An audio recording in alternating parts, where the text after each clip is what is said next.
paghiling sa isang bawang para matakot siya na mawala ka sa buhay niya o matakot siya na iwan mo siya. Hello mga guys, kumusta kayo? Panibagong araw, panibagong video na naman tayo. And sa araw na ito ay isa na namang video ang aking tuturo sa inyo na simpleng gabay o simpleng pamamaraan na makakatulong sa atin. At bago ang lahat, gusto ko lang mag-disclaimer sa mga taong hindi naniniwala at hindi gusto ang mga kagaya nitong video.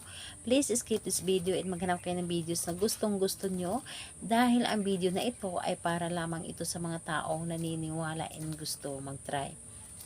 Sa lahat po ng mga nagko-comment po dito sa aking video, dito sa loob ng aking channel, mag-ingat sa lahat ng mga nagre-reply sa inyo na dinadala kayo sa kanilang WhatsApp in Imo app upang makaiwas po tayo sa scam.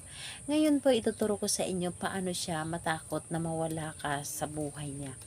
And dito is pwede itong gawin sa parehas ang kasarian, babae to babae, lalaki to lalaki. And syempre naman sa ating babae at lalaki na mag-partner. And kailangan natin ng ating gamitin dito sa paggawa nito. Kailangan mo lamang dito ng isang butil na bawang na hindi pa ito nababalatan. So ito lamang ang dapat nating ihanda. And syempre ang inyong sarili. So ihanda mo ang inyong sarili, kailangan na i-ready mo ang inyong sarili na gustong-gusto mo itong gawin, na dapat hindi ka nagdududa sa isang ritual na inyong gagawin, dahil kapag ikaw ay may pagdududa, huwag mo na lamang itong gawin dahil hindi ito gagana sa inyo. Dahil ang kailangan sa isang ritual ay buo ang inyong loob sa paggawa, tiwala at paniniwala ang kailangan dito para hindi masayang ang oras sa paggawa. Ayan, kapag ready ka na, pwede mo na itong umpisahan. Ang gagawin mo lamang dito sa isang bawang, ibulong mo lamang dito sa bawang ang inyong dapat na sabihin. 11 times mo itong sasabihin dito. Halimbawa na lamang, pangalan, apelyido, matakot ka na iwan kita. Pangalan, apelyido, matakot ka na iwan kita. Pangalan, apelyido, matakot ka na iwan kita. So, 11 times mo itong sasabihin na paulit-ulit.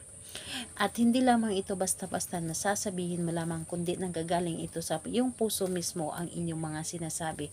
Yung tipong with feelings po ang inyong pagkasabi. And dapat po ay naniniwala ka sa inyong mga ginagawa. And ayun po, pagkatapos mong sabihin ang lahat ng mga sinabi mo, yung pangalan niya at apelyido at yung hiling, ang gagawin po ninyo dito sa isang bawang, ilagay mo ito sa ilalim ng inyong unan ng isang gabi. Ilagay mo sa ilalim ng inyong unan ng isang gabi, and kinabukasan po, humanap ka ng mapagbabaonan nito. Kahit nasa paso, basta sa lupa po ito, ibabaon po ninyo ito. So, paano kung hindi ko ito maibaon dahil walang mapagbaonan? Halimbawa na lamang, katulad sa abroad, walang mapagbaonan. Ang gagawin po ninyo, ilagay nyo lamang ito sa isang baso at lagyan ng tubig. Kapag ito ay tumubo, ibig sabihin nun, gumana ang inyong ginawa. So, ayun po. Gawin ito sa kahit anong araw at oras, pwedeng-pwede po. Basta buo lamang ang inyong tiwala dito. Salamat po sa inyo. Bye-bye everyone. God bless us all.